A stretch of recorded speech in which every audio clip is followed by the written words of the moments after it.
Can you hear me? Yes, sir. Excellent.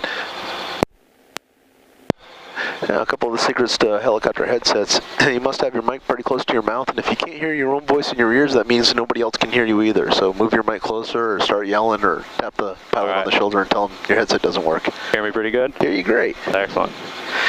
And then there's a magic button down here. If you're doing a tour and there's a kid in the back seat that won't stop screaming into the mic because side tone's the coolest thing in the world to a 5-year-old, you just push this up and all of a sudden you can't hear me anymore.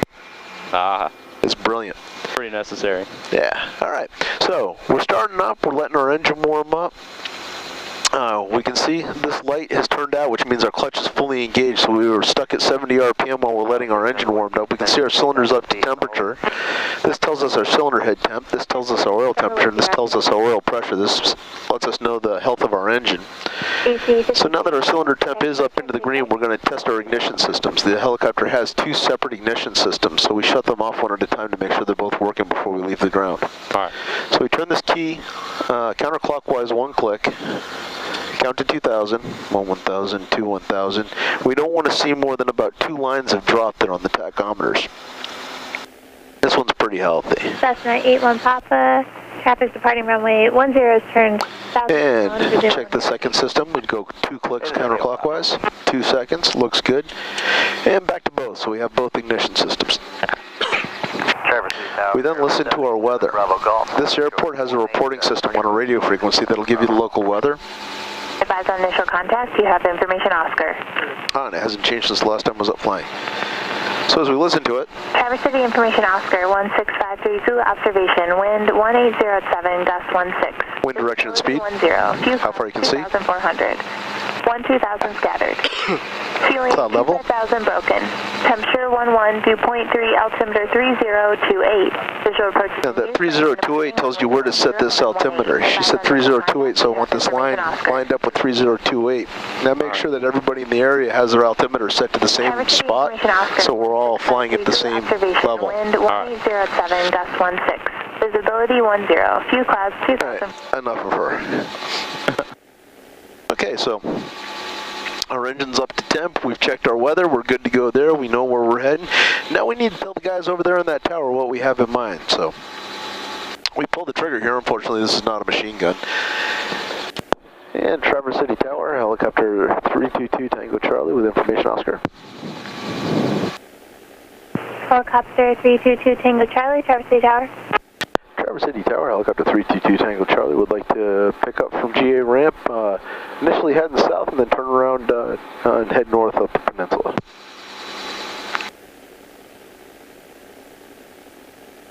Helicopter 2 Tango Charlie. Departure from the GA ramp will be at your own risk. Avoid overflying the Cessna, taxiing out to runway 18 on taxiway Charlie. Wind 160 at 8, gust 13, proceed as requested. And helicopter 2 Tango Charlie will proceed on under caution, not overfly Cessna. Thank you. All right, so you need to read back that you understood what she said, and that you're ready to fly. Now we're ready to go. We'll roll our throttle up past 80%. At 80%, the governor grabs the throttle and does it for you. Up we go. All right, feel free to rest your hands on the controls while I'm up and flying. Again, please just rest your hands and feet on the controls. Please don't lock up on me. Won't do it. And if at any point I say my controls, that means you're holding on too tight. All right. We're going to be negative mode C in this approach. All right, so I lift up with my left hand. Cessna 81 Papa, Roger. Slowly. In the bottom right hand gauge, you can see the needle going up.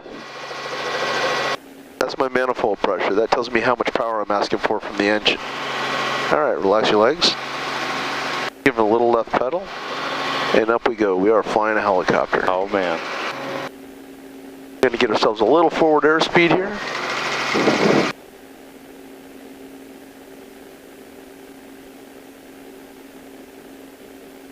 Get ourselves a little altitude. And we're going to curl around the tower.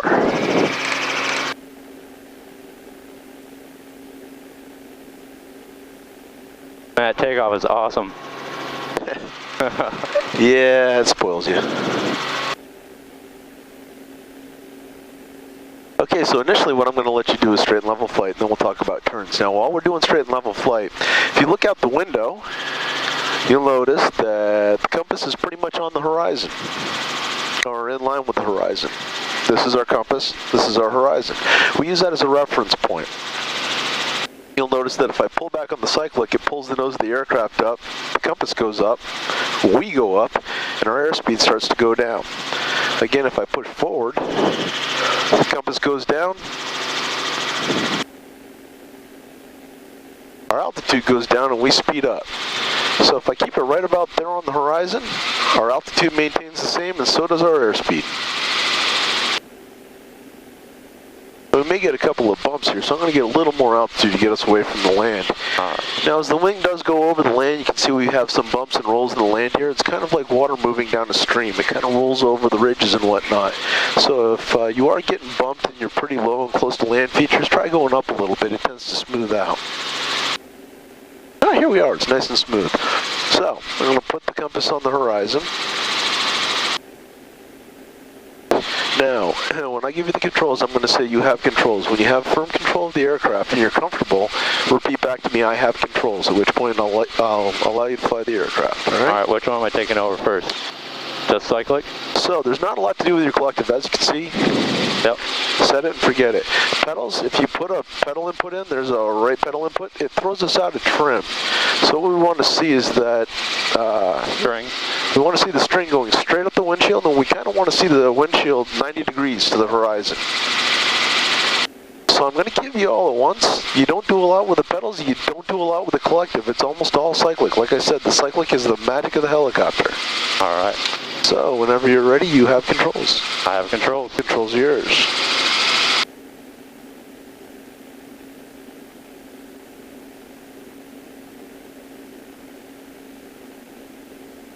Relax your hand knuckles are kind of white there.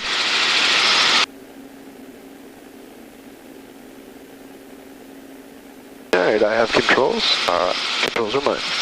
Now, look at my hand. I'm flying this thing with my fingertips, man.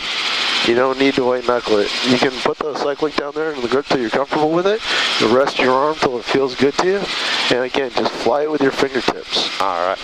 Alright, when you're ready, you have controls. I have controls. Controls are yours.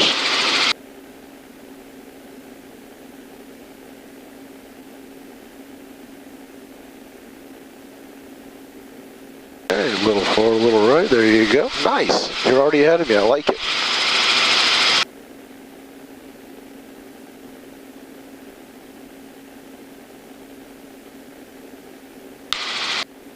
A little forward, a little forward. Keep that compass down on the horizon for me. 090 to be radial to DME up. You saw as the compass started to go up, we started to go up as well. Hey, keep that guy right on the horizon. This is the best gauge you have, this windshield. All these guys here, they just verify what you're seeing out here. All right. Yeah, I think I'm focused on the compass a little too much. Now, look at a landmark far outside and keep the compass in your periphery. Just make sure it's on the line of the horizon.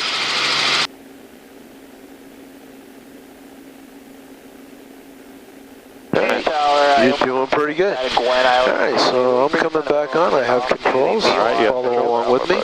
Now we're going to make ourselves a right-hand turn. Roger, report breaking off your approach. I'm going to make a quick left-hand turn before I turn right to make sure that we're clear. Enough, the VOR altitude indicates 2,800. Because I hate turning in front of airplanes. This is what we call a clearing turn. It's a safety maneuver. Alright, we're good to go. So straight and level. When I'm ready to make a turn, what I want to do is give, we'll say a right-hand turn. I want to give a right input to the cyclic. You see I'm keeping that compass on the horizon. We start turning around to the right. If the compass goes up, that means we're going to slow down in our turn. We don't want to do that. We need to keep the compass on the horizon. When I'm ready to finish the turn, I return the cyclic to center, and we're out of the turn. So it's a slow right input. Yeah, a slow input, and as you felt, it didn't take much. Once you get that, like, there's left-hand turn, once you get that, like, 10-15 degree lean, you're done. Just enough forward and aft input on the cyclic to keep that compass down on the horizon. And when you're pointing in the direction you want to go, return to center, and you're done. Oh, man. Nothing to it. You just about fly this thing by thinking about it. Alright, get you a little more altitude to play with here.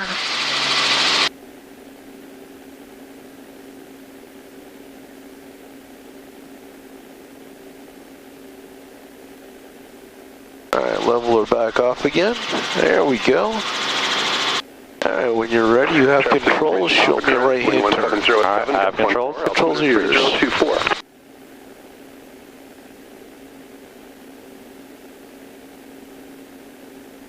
Nice, smooth inputs, little smooth inputs. The less you do, the less you have to undo. Excellent. Now, send me back to straight and level. Traverse City Tower, Cessna 52522. That's it. Short runway 1. Alright, bring me into the left-hand turn. Clear left. Forward. To hold there, 3,500. Cessna 5252 Juliet, Traverse City. Nice and gentle. There we go. Clear for takeoff. Traffic is Cessna just southwest of the departure end of the runway. Also Little left, for the little VOR left. for the hold. Alright. I have controls. Alright, you have controls. We were getting a little bit of lean there. Now, the further we lean into a turn, when we do that nice gentle, like 10, 15 degree turn, we don't have to ask for more power because we're not really digging into the turn. When we dig into a turn hard and really bank into there, we have more forces on us than just gravity that we're trying to overcome. We then have to start overcoming centrifugal force. So we need to ask for a little more power. You saw we were starting to descend. So let's keep it nice and gentle, about a 10 to 15 degree turn. Again, bring me around to the left, and you have controls. I have controls. Controls are yours. And compass down the horizon a little bit. Nice, a little less lean. There we go, right here, perfect. Cessna A1 Papa, squawk 0101. 0101 A1 Papa. Where I grew up right here. Right where? Right on here on this strip. Nice. 568, 12 miles to the north with Papa. Well, welcome home. Down. Thank you. All right, level me up, put me back towards Traverse City. Got 6568 Traverse City Tower, roger. Report 2 miles north inbound. 568, we'll report 2 miles north inbound. All right, I'm going to touch the control, so you might feel a little bit of pressure here, but you're still flying the aircraft. Alright. Traverse City Tower, helicopter 322 Tango Charlie. Helicopter 322 Tango Charlie, Traverse City Tower. Traverse City Tower, helicopter 322 Tango Charlie is 9 miles to the north. Request overfly Traverse City and then return direct to GA ramp.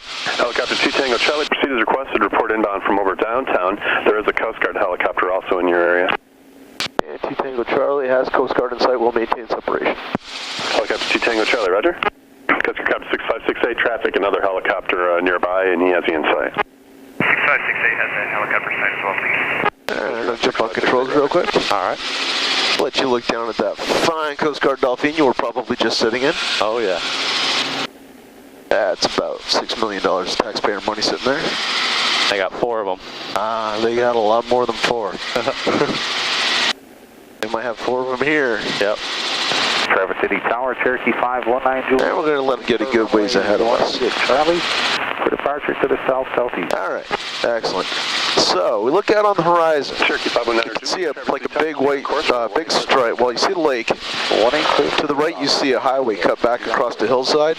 Yeah, I can see the highway strip. To the right of that, we can see a long white roof that goes this way. Yep. Head me towards that. Alright.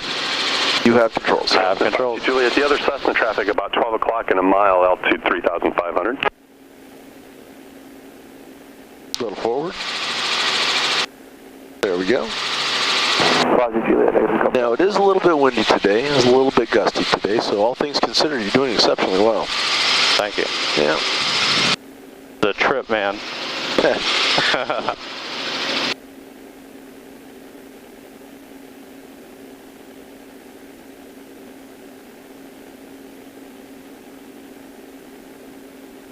Yeah, you can feel it. You can really feel it. The wind? Yeah. Oh, yeah. She'll thump you around a little bit. Now, a couple of things to know about this helicopter. If you do get into turbulence and it picks you up and sets you down, Yeah. when it starts to set you down, that's what's called a low G situation. It kind of feels like you're going over a hump on a roller coaster or going over a real big hill in your car at speed. If you do feel that light in the seat sensation, you need to gently pull back on the cyclic stick. Because what will happen is it'll unload your rotor system and you'll start rolling to the right. So the best way to counteract that roll is to pull back on the cyclic stick, reload your rotor system, and it pulls you back out of it. That's if you feel like it's pulling you down? No, you don't feel like it's pulling you down. You just feel like you're dropping. Yeah. And then you'll start to feel this roll to the right. All right. It's important you don't chase it, try to correct to the left. You just want to pull back. All right.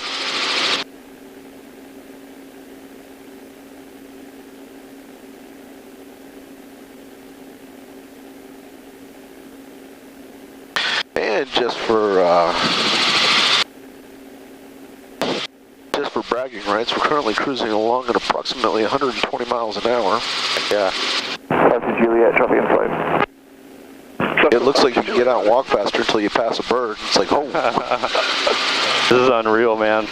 I did not expect to be doing this anytime soon. That's not holding at the VOR has in sight. And that's one of the things about, people playing with drones and model airplanes and stuff near helicopters that they don't understand. If I'm zipping along at 120 miles an hour, that drone's going to be in the back seat before I see it. Thankfully, most people that own them are pretty responsible about it. Coast Guard 6568, proceed as requested, direct to the Coast Guard ramp. Use caution at landing at the non-movement area at your own risk. Wind 170 at 8, gust 16.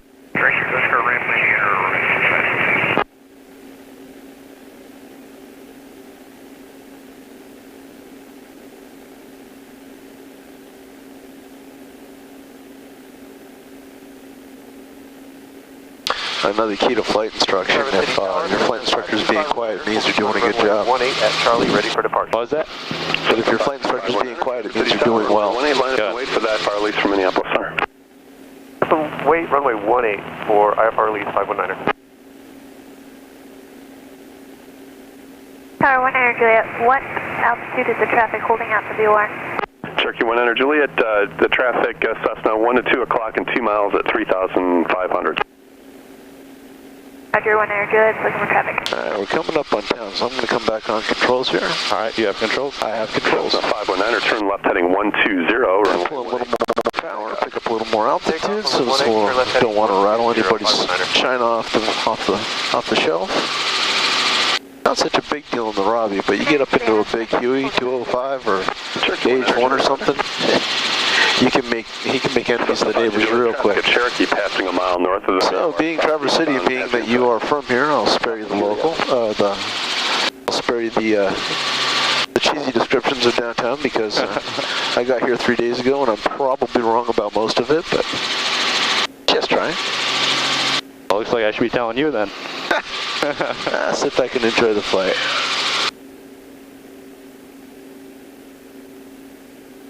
Hey, you'll notice off to our left is Traverse City Airport. Well, we get to the hospital here, we're going to turn left and head towards.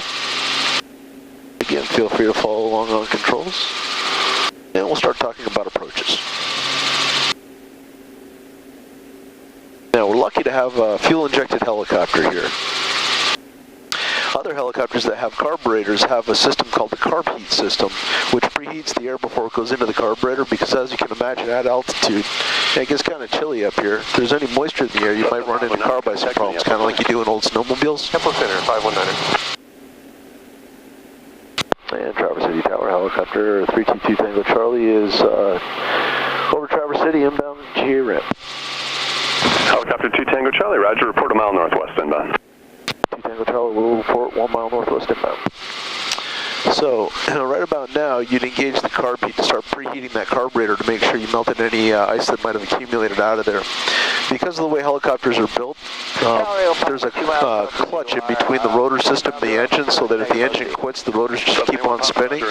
So unlike an airplane, if the engine starts sputtering, the wind moving over the prop keeps the airplane motor spinning. Helicopters don't have that. You get one cough and then you're in an auto rotation. Not that that's a huge deal. Helicopters are extremely flyable without the engine, believe it or not. They've got to be exciting to practice, though. The first time it's really exciting. After that, you acclimate to it. 7032 is fire up to Cass Sawyer, number 1 ready. Minimize 7032, Traverse City Tower, hold short of runway 18 at Charlie 1 for a IFR release. Held short of 18, landing 57032. And Traverse City Tower, helicopter 2 Tango Charlie is 1 mile inbound.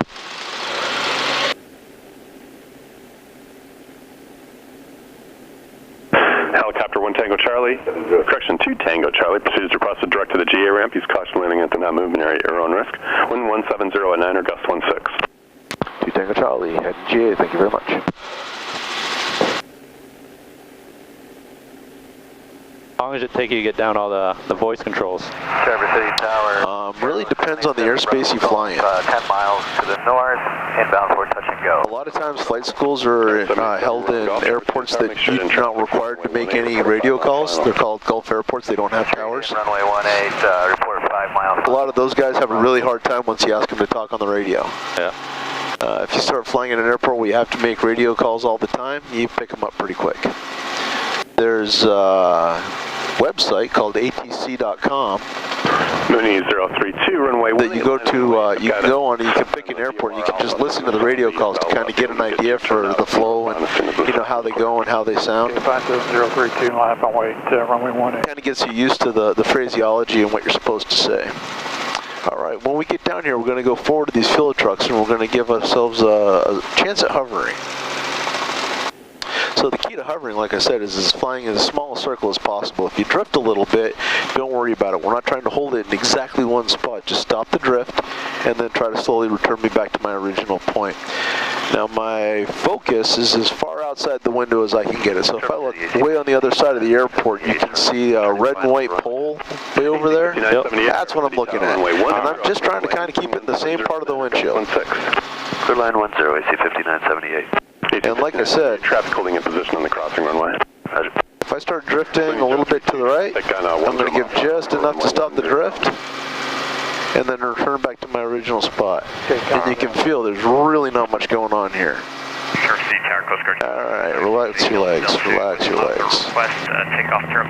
Alright, so I'm going to get the aircraft calmed down. Get your eyes outside. Primarily just use the cyclic. Don't worry about pedals, don't worry about collective. You don't need to make much adjustment there. Alright. Alright, when you're ready, you have controls. I have controls. Controls yours. Another VOR Alpha? That's affirmative, A1 Papa. So stay on Papa, report the VOR inbound on your next approach. Alright, we'll call it inbound. We're going to be negative mode C a little bit earlier. Alright, I have controls. Yeah. Stay on Papa, Roger. Mooney 032, turn left heading 3. Bring me back all those videos now. Yeah. So what happens for a lot of new students is they tense up. You know, they start gripping tighter and tighter and tighter. So it's not so much you're fighting the aircraft as you're fighting your own musculature. So again, you notice the compass is on the horizon. You see where that red and white pole is in the windshield? I know if the compass moves up, I'm going to start moving backwards. So I want to return that compass to the horizon, but not much further. Alright. Because then I'm going to start going forward. Alright, so when you're ready, you have controls. I have controls. Controls yours. Coast Guard 6568, maintain VFR, practice approach approved. Actually, not bad. Services provided. Alright, I have controls. On your first controls. We don't want to go over that line to our right. VFR, practice approach approval, report when inbound. Alright, one last try real quick. Alright. And all things considered, you're doing really well. Believe it or not. Okay, relax. Go ahead, take your hand off the cyclic for a second. Shake it out. Stretch it out a little bit. Alright, when you're ready, rest your hands on controls. Let me know when you're ready to go. Aero 787 Bravo. Alright, I have controls. Controls are yours. 7 Bravo. Aero 7 Bravo Golf, Roger. Forward, little forward. CRJ, correction Little and forward. Embraer, landing runway 10 prior to your arrival. Runway Left. 18, cleared. Alright, I have controls. The option fly right traffic. That is intense. 18 clear for the option. Alright, Right turn us traffic. back around. Bravo Golf. Tail into the wind, then park us over here.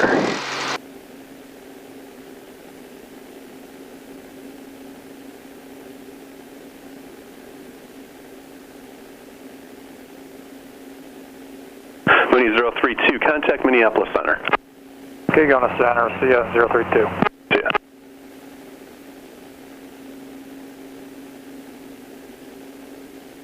Now again, we bring ourselves into our hover, eyes outside, and I just lower the collective just a hair. Start a slight soft descent, let it settle onto the ground. When I feel one skid touch, doop, wait for the other one. Once we're fully on the ground, slowly but firmly lower collective. And roll throttle off to 70% RPM.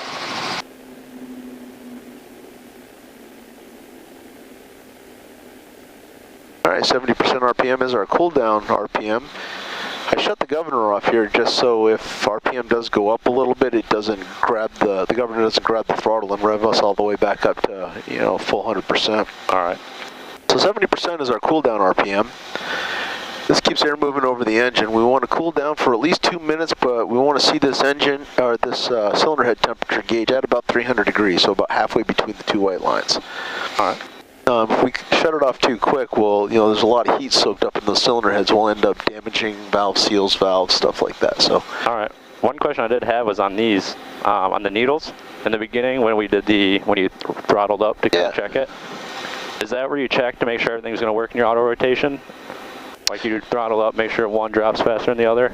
No, we'll go through that real quick. I kind of ran through it because I've run through this checks a few times today in this aircraft already. But what you'll do is you'll air governor off. In order to check the Sprag clutch, which is the one-way clutch I was talking about that lets go of the rotors, you rev it up to 75 to 80%, and then you firmly, not too quickly, you don't have to do the major muscular input, but you shut the throttle off. And Sprag clutch is nice and warm, so rev it up to about 85 and roll it off.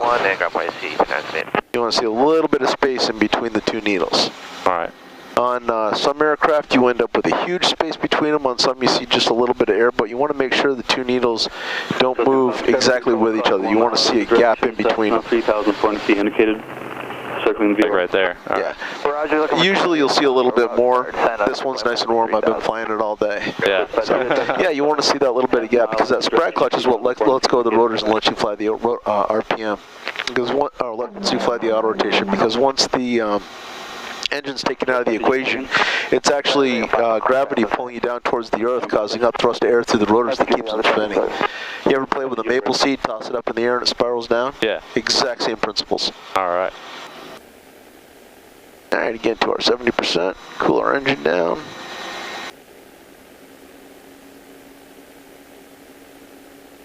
And yeah, through all of our playing around, you can see we're at about 300 degrees, Neil's halfway between the 200 and the 350. So roll the throttle all the way down to the stop, disengage our clutch, count 30 seconds.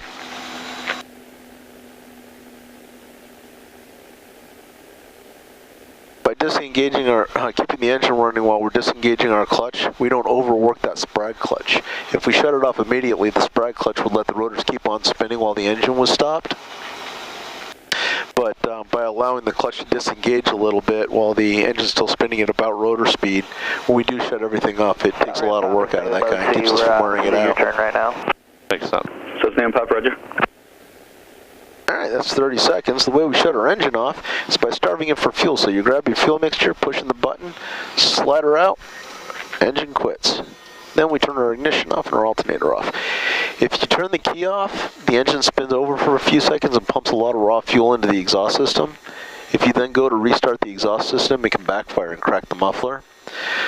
Doesn't sound like such a big deal, but our heating system for this aircraft is the exact same heating system you find in an old Volkswagen Beetle, where it blows hot air over the muffler and then up into the cabin. So you can imagine if you have a crack in your muffler, you're pumping carbon monoxide into the helicopter. Pilot's getting drowsy. It's not good. What's that, the rotor catcher? This is a rotor brake. We're lucky to fly in a nice modern helicopter that actually has a rotor brake. Some older helicopters, you'll find some Bell 47s, some older Enstroms, even some old Jet Rangers don't have them. So you just sit here until the rotor stops moving. Now when the rotors are spinning, when they're up to at least 70% RPM, they're moving fast enough that centrifugal force will hold them in a nice level plane. Once they slow down, you shut the engine off. When they're moving kind of slow, the wing can grab them and cause them to sail up, which means the rotor on the other side is sailing down to about chest height or head height. That's not good for anybody standing out inside the rotor arcs. Yeah. So you'll see a lot of older guys get out of the bells and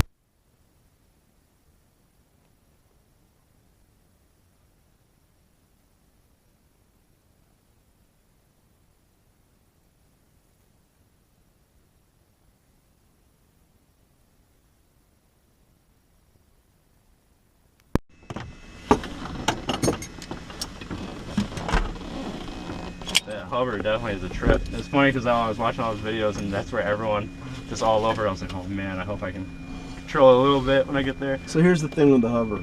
Don't get frustrated with it. It Yeah. usually takes people on average 10 hours to get a nice smooth hover down. Alright. I don't mean 10 hours of just hovering, but 10 hours of flight experience if you do a little bit of hover practice every time you go up. And the thing about it is one day it will just click. It's all eye-hand coordination and the key is relaxing. Just relaxing. Like one of my flight instructors used to tell me, you only have to do 3 things to fly a helicopter. You gotta breathe, you gotta relax, and then all you gotta do is fly the thing. So if you keep breathing, relax your arm, it's all eye-hand coordination, and one day it just clicks. And the day before you might have been all over the place and hating it, and I can't do this. And the next day you get in and you're like, really? This took me 10 hours? But once you get it, you got it. And it's not that big of a deal. Oh man. It's super exciting, man. Glad you enjoyed. Oh heck yeah. More than anything. Alright. Toys out.